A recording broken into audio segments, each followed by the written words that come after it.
Welcome to GovCon Unscripted, where we dive into the unfiltered stories and strategies from all around the world of government contracting.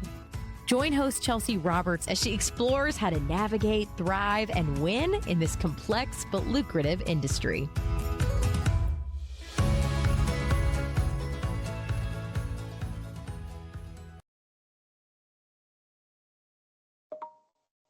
All right. Hey, everyone, and welcome back to GovCon Unscripted. I'm your host, Chelsea Roberts, and today I've got with us friend and colleague, Tan Wilson. Tan, who are you and what do you do? I don't know some days. Today, I think I'm president and CEO and founder of Entellect LLC.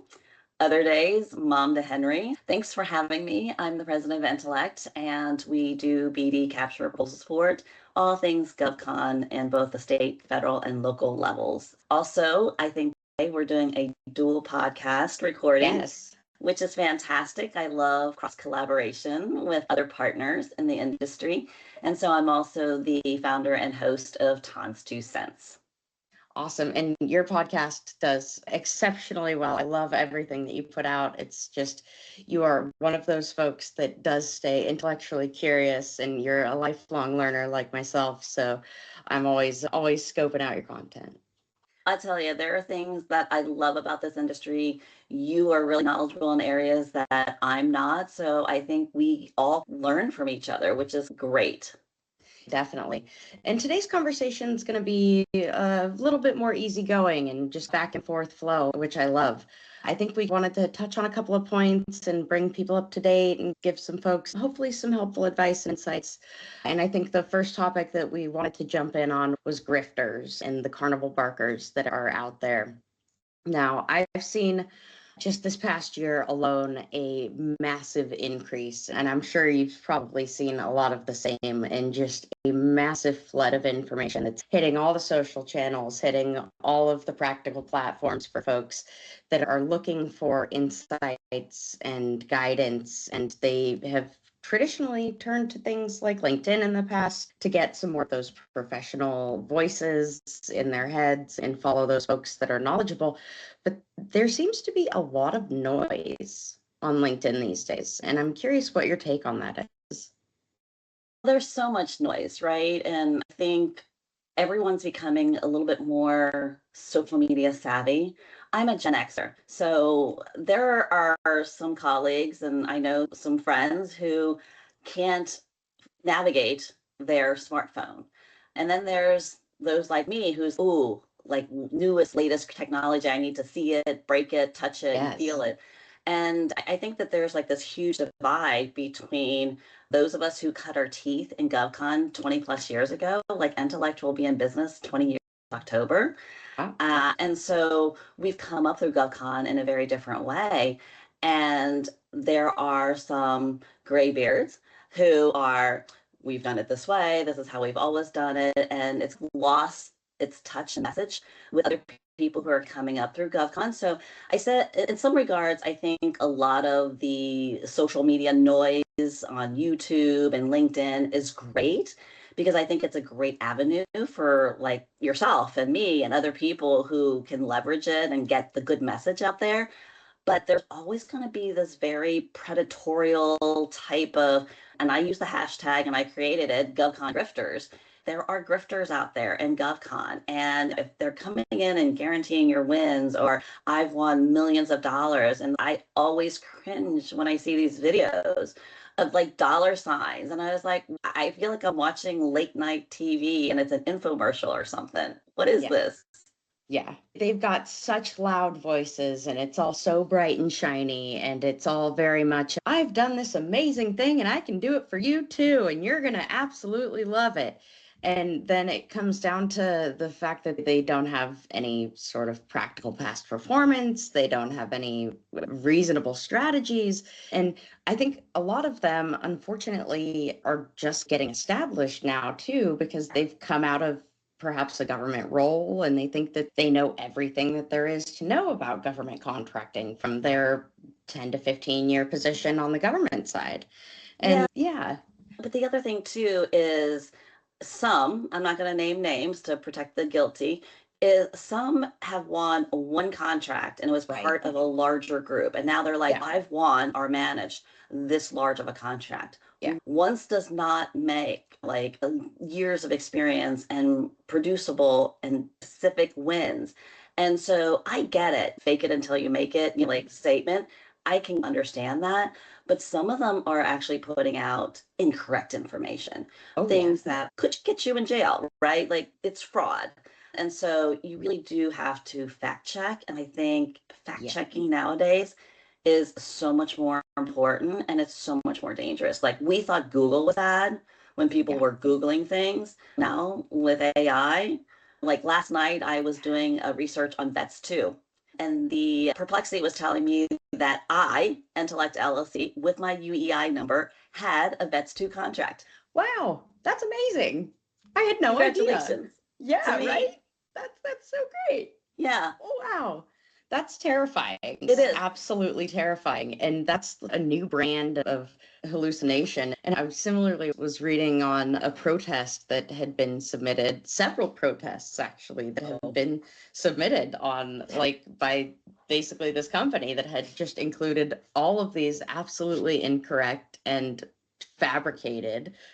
Yes. And I got a little bit of a chuckle out of that because I'm like, is this going to be the new bots thing? Yeah, that they've just got this. And the bot thing is another thing too, right? I get that in my LinkedIn inbox all the time. These bots, and they're like, "Oh, we're so impressed with what you've been able to do," and I'm like, "Thanks," and that's the whole reason why when I do things like this, and they're like, "How do we find you? How do we get in touch with you?" Get in touch with me on LinkedIn. You can go through my website. You can go through my podcast. But you need to tell me specifically in your own words where you met me, what you heard of me, and why we should connect. Otherwise, I may never connect with you. Yeah, it's not just I hear you do great things and you've come so far with this amazing podcast that you have. We're a podcast company and we would love to promote your Okay, great. Every Thanks. day. Yeah, it's so much flattery and so much self-appreciation that they put into these messages. It's just incredible. But I think that makes it all the more difficult, especially for those sort of newer and up-and-coming companies, to sort through the wheat from the chaff and really understand whose voices they should be listening to, what sort of opinions they should be taking. And I know you've got strong opinions, which is one of the one things that no, never. But some folks out there are blasting just absolutely things that are just biased or just blatantly wrong. And they're gaining traction. They're gaining momentum. So it's clickbait. So it is. It totally you and I will survive the clickbait trend. Yeah. I wonder how far they will get it. And every time I start out with a new company, I'm always first things first. Okay, who have you worked with? What's your experience been before? And what were you guaranteed, or what promises were they making to you before? Because so many of these companies come in and they're like, I've been burned by a consultant in the past. And okay, let's work through that trauma really quickly. Let's unpack that a little bit. Yeah, it's like therapy session. It is. It totally is. And it's so worthwhile though, because it's so prevalent and it's a predominant thing that's going on within the industry. And I mean, that you can spend quite a bit of money getting lost in some of this grift. Very expensive. Yeah. It's definitely been not only, I think, a challenge for those coming out of government service, that it's how do you not get wrapped up into participating in that sort of grifty industry, because it sounds like it's so great. It's like multi-level marketing. You're going to make a ton of money and we're just going to teach you how to do it. And then you're going to bring on other salespeople and then they're going to know how to do it. And it just keeps going and going. It's one of those interesting, lively trends on the internet. It's unfortunate. It definitely is. Now, a couple of other things I know we wanted to touch on, and things that you've seen change just overall this past year. This is, I don't know about you, but this has been a pretty different year for GovCon in general. Yeah, so there are probably many people who haven't survived multiple administration turnovers and changes in administration. So I think memories are short sometimes when it comes to administration changes. And it always happens. Every administration, there are shakeups, there are changes, people in key positions will move. But I've said this earlier on, and we met with a lot of customers back in January, and we were talking about what does the new administration and what will the Doge effect have on your company? And we help guide some of our customers through that. And we're trying to read the tea leaves at the same time. So I have my one girlfriend who's a fighter pilot, and she's like building an airplane while you're trying to fly it. Yeah. And I think a lot of us have used that term over the past year.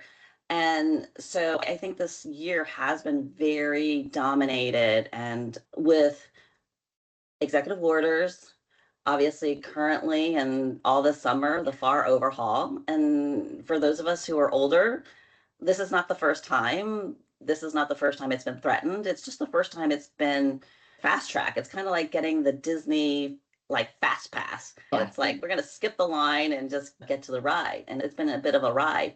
And then there's that unknown like Doge effect. But I don't think those of us who have been in industry should be surprised. And I don't think many of us were surprised.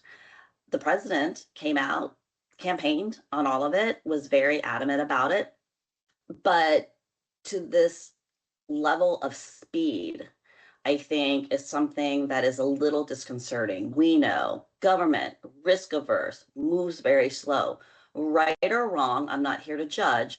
It is what it is. And I think that you need that balance. I think in industry and in the commercial sector, we move at like lightning speed. Right. You do need to kind of balance that out with some deliberate, tempered, balanced, cautionary type of approach, because with a company, you're talking about a company, you're talking about a very contained organization. But if you're trying to take something to a mass enterprise level to the nth degree, which is the federal government, you do need to have a little bit more of a, hey, let's think this through here. Let's be a little strategic. And I think in some regards, this is where the administration really missed the opportunity is they could have been strategic and still expeditious at the same time, but they chose to go for the clickbait, the instant gratification. And I think that's really systemic of us as a society right now. Yeah, attention spans have never been shorter, right? So if you're going to do something, you've got to do it immediately without any thought or any sort of strategic planning behind it, and then fix it later, clean up the mess later. That seems to be the approach that we're going for these days, which there's something to be said about speed and about having the opportunity to make things go faster at a sort of meta level. But in reality, I think that they're coming into a lot of the challenges that I am assuming that we all predicted that they would come out with in this situation, which is we canceled a lot of contracts, we terminated a bunch of people, but now we're really realizing, oh darn, we needed those people and we needed some of those contracts. So now we're going back and trying to reactivate, rehire, trying to bring folks back into the fold. And I think that it's just from my perspective, that has to be absolutely destructive to culture, and the organizational morale as a whole has to go down at that level. Yeah, I think totally. And here's the interesting thing is that your LinkedIn and my LinkedIn feeds are probably very similar because we work in the same industry. I would love to see and get a snippet of what other people's industries feeds look like, right? Especially on the commercial side. Are they seeing and feeling the same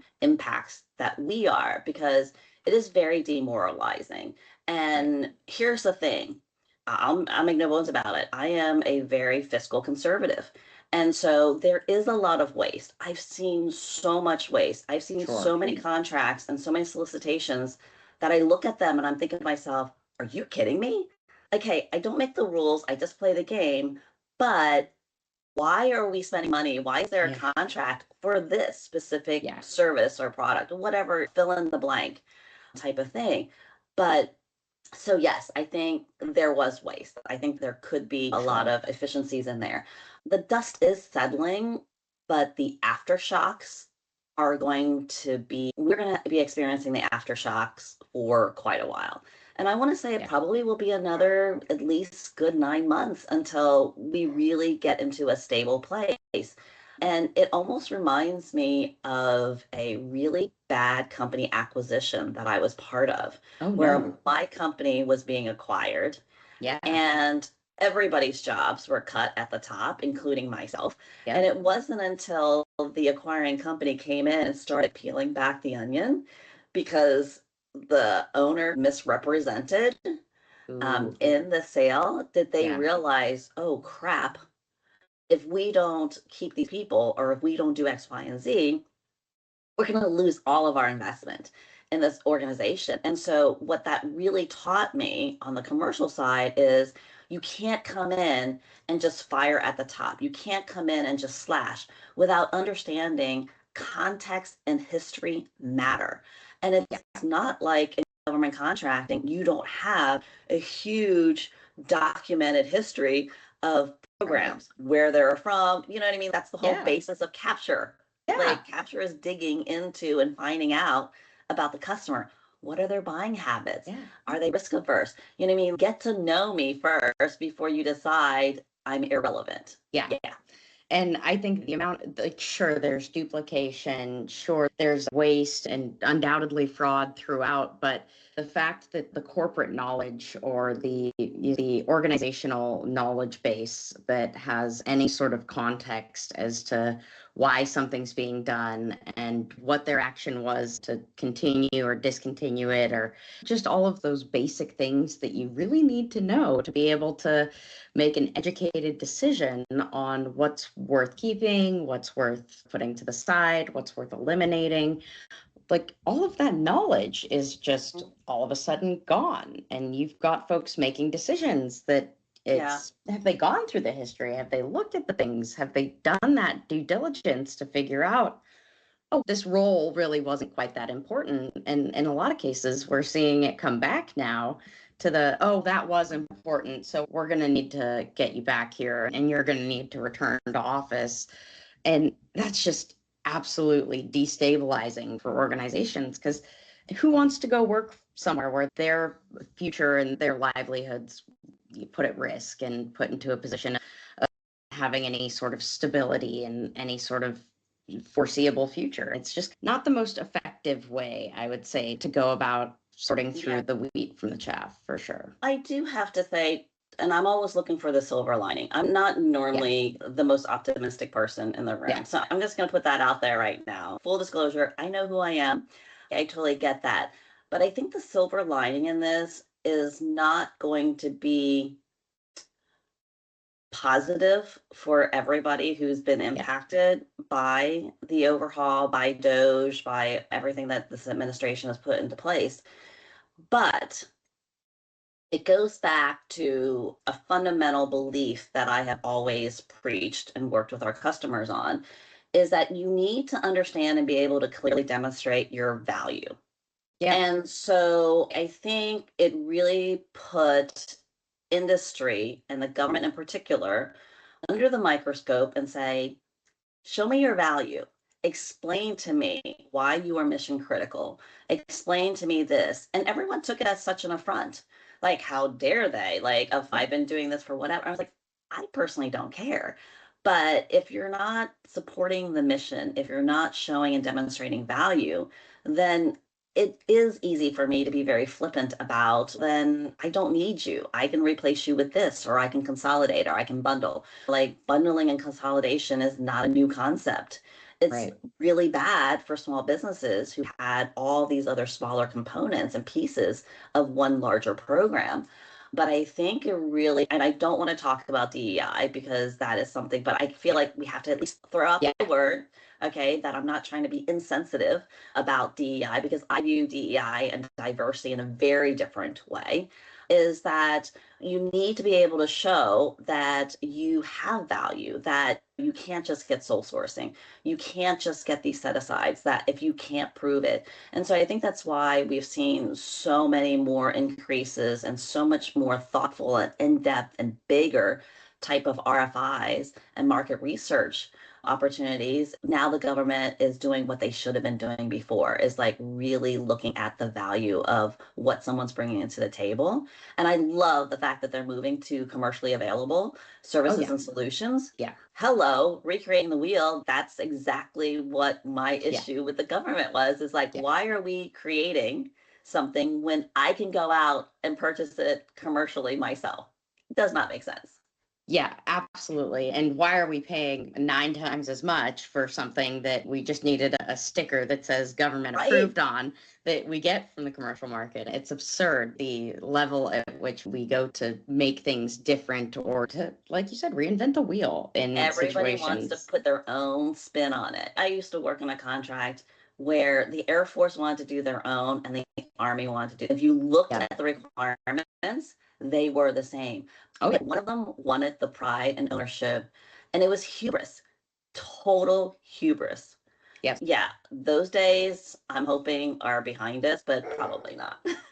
Yeah. I've still seen several things lately, even just in the past week, where it's an agency who's just trying to increase the utilization of their specific contract or their specific vehicle because they ultimately don't want to lose it to some sort of consolidation. Then they just want to make sure that it sticks around. And I think that's an interesting dynamic to play in, because you start to see all of these competing organizations within the government, and they've all got their favorite tool or trick in the box to use. And it's whether it's their contract vehicle or whether it's somebody else's contract vehicle, it all comes down to having some sort of value placed in that positioning and having them wanting to put themselves in that boat. And I think every company out there right now has been struggling for the past year, probably, if not a little bit more, to really assert their value in the context that matters to their government customer. And it's like the DEI thing. I was not maybe a year ago where I was at an event and said, who wants to give me their 5-minute or 5-second capability pitch? Who wants to say their elevator speech in front of the audience, in front of the room? And just selected a couple of folks. And just about, I think 3 out of 4 of them started with, I'm a woman-owned small business. And I am a service-disabled veteran-owned small business. Like, that's great. Yeah, that's fantastic. That's so good for you. If you've been winning on that so far, that's probably going to change, and you're going to need to actually state what it is that you do and the value that you bring in doing it. Yeah. And like, don't even forget about the outcomes you've achieved. You probably get this all the time, right? Is you'll get a customer, I get people who call because they want access to my Rolodex. Yeah. And they'll say, hey, Tan, do you have a service disabled who has experience over at military, like with the VHA? Yeah. And I was like, doing what? Could you tell me a little bit more about the opportunity? Like, what kind of skill sets, what kind of quals? Yeah, I probably could, but you can search that yourself in FPDS, or you can search that in any other research tool. Like, why are you coming to me for this? And you've got to retrain yourself. And I think industry is making the turn, is we're starting because there is bundling, because these opportunities are bigger, because all the little things are starting to get consolidated together. We are going back to what we used to do back in the 90s and early 2000s, is really look at people's capabilities gaps, past performances. Yeah. So you got to go back to the basics. And this old girl here, I tell you, I'm loving the fact that we're going back to it, because things are going to be scrappy. And this is reminiscent of sequestration, where a lot of companies folded and closed. And while that is unfortunate, I think that the defense industrial base became leaner and meaner and more focused. And I think everybody wins in that regard. Yeah, and that's something that I'm curious about your take on, and the fact that the government for the past 5, 10 or so years has been like, our industrial base is shrinking. We need more companies in the industrial base. We need to make it easier. We need to make it that much more efficient and faster for companies to get involved. And I think you're probably right in that we're going to start seeing companies that can't demonstrate their value, that don't really have a true place in this contracting world. They will probably start to fold, and they will either go to commercial markets or they will just close entirely. And how do you think that's going to impact the size and the basic like development of the industrial base towards what the government wants, which seems to be a little bit bigger and a little less reliance on some of the big traditionals? I am very conflicted because I do advocate for small businesses, and I think small Yeah. businesses are challenged. But at the same time, if you're a small business and you're successful, then you become a mid-tier business. And I think that Right. everyone's starting to realize, and we've had conversations and there's been updates with the SBA on increasing size standards for NACE codes and things like that. It's that whole purgatory middle market Yes. company situation. Yeah. And I think that's really where a lot of companies will struggle. Small businesses will always get subcontracting dollars. The subcontracting plan and the subcontracting requirements, I don't believe will go away. People are out there who will argue the counter and that large businesses are going to only want to keep this and that. And then small businesses are going to get like the drips and drabbles and the table scraps. And so, yes, there are always going to be the larges that are like that. But it goes back to, do you have a service or a product that is going to provide value?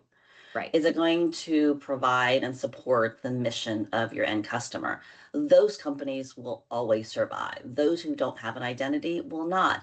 And you're right. I've spoken with a lot of people recently and over the past year on my podcasts and in general, where the numbers don't lie. The defense industrial base for small businesses is shrinking. The dollars awarded are decreasing. But if you look at the growth of the companies that are succeeding, we need to look and mimic why they're succeeding, right? Yeah. They are diversifying. They're able to clearly demonstrate their value. They are great at teaming. There's nothing that is stopping you from creating an all small spender protege or joint venture. Right. And I said joint ventures, that is the hot thing. And if you think it's the new hot thing, then you're already 2 years, 3 years behind because it's been the hot thing. Yeah. And so I think that's something that we need to really explore and look at, because if you look at all the awards on all the big vehicles, more than 60% of them are joint ventures. Yeah. And so they're not going away. And if you keep your head in the sand thinking that you're going to go in and do it in as a lone wolf, 26 might be a really tough year for you. Oh, yeah. There's always going to be those companies that have this, we can do it ourselves, we don't need your help kind of mentality. And I think everybody knows that no one can do everything. There's no one company that can do it all. Seriously, model after the bigs. I have never been on a big procurement opportunity with a large business where there were not multiple partners. Oh, okay. Yeah. So and then it wasn't because they needed it because of their subcontracting plan. Yeah. It wasn't one of those obligation type of teaming. It was a very strategic teaming relationship. And so we all need to team. We all need to look for those strategic partners. But it's similar to a presentation that I gave several years back on teaming, Tinder teaming. Are you swiping left, swiping right? And it's like, there's a reason why you strategically team instead of teaming for convenience. So you need to understand the teaming construct is different for every opportunity. Yes. And it's different based on the complexity of the opportunity. Yes. So there's no one right side model for teaming. And I love that. It puts me right in square in the middle of, wow, that company looks really attractive on the outside. I'm going to swipe right. And then finding out that, oh my gosh, they're a hot mess. They got baggage. They got nothing. There's nothing under that hood. Oh my God, what have I done here? Yeah. They're super pretty. And then they talk and you're like, oh, please don't talk. I'm just going to look at you and admire you. Yes, from the outside, can we just keep this like an outside looking in relationship? Because anybody you talk to on the inside has got some horror stories to tell, and it's definitely a great way to think of it. And having a good sense, I think companies out there would behoove themselves to have a really great sense of what their capabilities, first of all, what their capabilities are, but then again, what those gaps are that they are consistently encountering when looking to bid on projects, because those gaps that you find that are common amongst project and project, then you've got a great opportunity there to find a great JV partner, and that fills that gap for you so that you can consistently put forward a confident, competent, compliant bid that everybody's looking to get in these days, for sure. I hate to provide this visual, but you almost need to look at yourself like you're naked standing in front of the mirror, right? Yes. And you can't use AI. AI to me is like, what was that Disney movie, Mirror, Mirror on the Wall, who's the fairest of them all? Was that from Snow White? Yeah. And the mirror tells you exactly what you want to hear. That's AI. It is such a kiss ass. And it's like, oh, you're superly fantastic and overqualified, and no one can beat you. And it's okay, ask me. I'll tell you how I'm going to beat you. Oh my gosh. And that kind of goes into this last point I think that we wanted to touch on, which is what are those big things that you're seeing the winners do right? And what are those that companies that are being successful, what are they doing right this year? I think they're taking a more harder look at their pipeline. And it might seem so simplistic, but really you do need to return to the KISS method, like the keep it simple, stupid. And it's all starts with your pipeline. Your pipeline is your lifeblood. It is going, it's just if you're going to the doctor and you get blood work and you get all these levels and all these readings, and it's like your blood knows you're messed up before maybe you're exhibiting any type of symptoms. And so we're seeing that a lot of people think that their pipeline is really healthy. We've been reviewing a lot of pipelines, and they're not, just because they see all of this action and activity, right? Oh, we've got this on here and we've got that. And then when you break it down to what's your PWin, what's your weighted like actual value, they're like, oh, it's a $20 billion contract. Okay, let's pull that back a little bit. It has the potential to be $20 billion. But seriously speaking, you might see maybe 5%, 1% of that $20 billion. And then let's add on top your potential PWin. How confident are you in winning that 1%? And so when you start to peel back that onion and look at it at like a granular level, this $20 billion pipeline is really probably a couple million, if that. And so they're getting a little, like, I don't want to say that I'm scaring the bejesus out of them, but like I'm making them really reevaluate their life choices. And we here at Entellect partner with Next Stage AI. And so we use their tool. And so there are so many different tools out there. I'm not advocating one tool or another, but find one tool, use and add to other things so that you can really better assess how healthy your pipeline is, and then start adding more to it. And so a lot of people are thinking they need to cut things. Yes, you probably need to cut some dead weight out of there. But if your pipeline is 20, 24, 36 months out and you've got nothing, you still need incoming revenue, because you could be doged any day. You could lose a contract. Your contract could be terminated for convenience. Option years are option years. That's why they're called options. I find it really entertaining when people come in and say, can you believe they didn't award us our option year? I'm like, it's their right. That was their option. Their option. They had the choice. So first of all, I appreciate the fact that you didn't say only the folks that are using AI now are being successful, because I think that the excessive leveraging of AI is going to be the downfall of too many people in this market, for sure. I'm a capitalist. I love people getting out there and putting their own spin on it. And there are some really great AI tools, and there's some really bad ones, and there are some that are meh. But I don't think that there's going to be a tool out there in industry that doesn't have some type of an AI component or feature. You'd be an idiot. I'm sorry. You literally would be an idiot if you didn't have some type of an AI feature. What I'm seeing now is like everybody and their grandmother wants to have a proposal feature in it. I've got my own opinions. I'm going to keep it to myself. But you're never going to be able to have one tool that's going to get you from cradle to grave. And if they tell you that they can, they're lying to you, because the fact that you can't interject human thought, critical thinking, or understanding of the customer intimacy into that proposal, AI does not understand your customer. AI can tell you things about your customer, and sometimes incorrect about your customer. But you're not going to be able to, you might be able to write something faster. And I'm a hypocrite. I want a $24 million contract using ChatGPT and AI, but it was a heavy lift. We had to contribute. We had to add a lot to it. So it can be done as a partnership. Yeah, and definitely inserting and making sure that the human stays in the loop. I think is key in those differences and those relationships, and making sure that you're not overly dependent on it for any given thing in your business, I think will be the differentiator there for folks. And I'm seeing folks, frankly, the folks that are really successful are really confident in what they do. They understand the value and the outputs that they're delivering and what they're able to provide.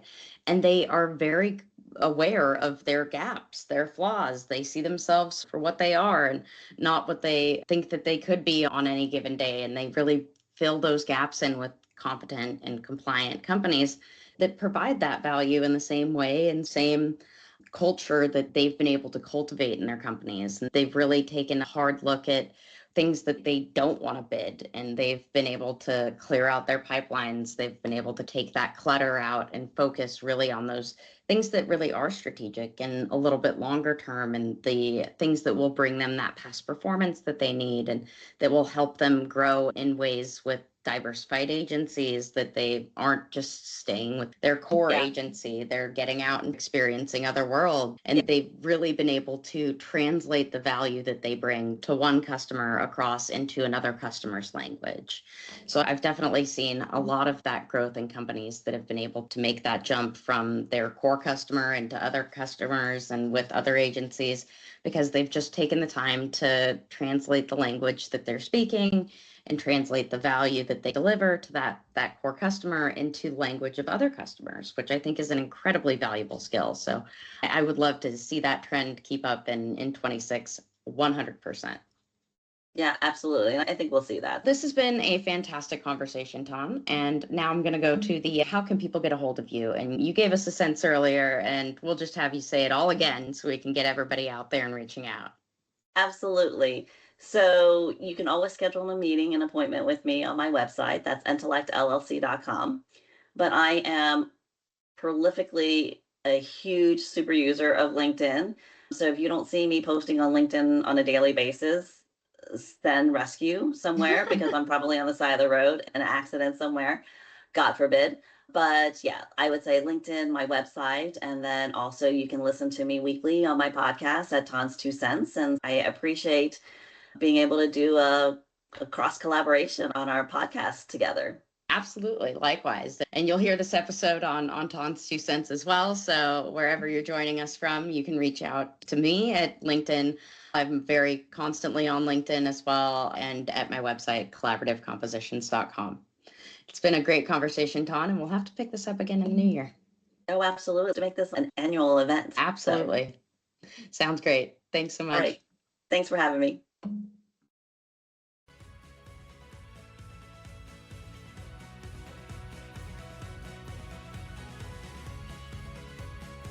Thanks for listening to this episode of GovCon Unscripted with your host, Chelsea Roberts. Do you have a GovCon story or need guidance in government contracting?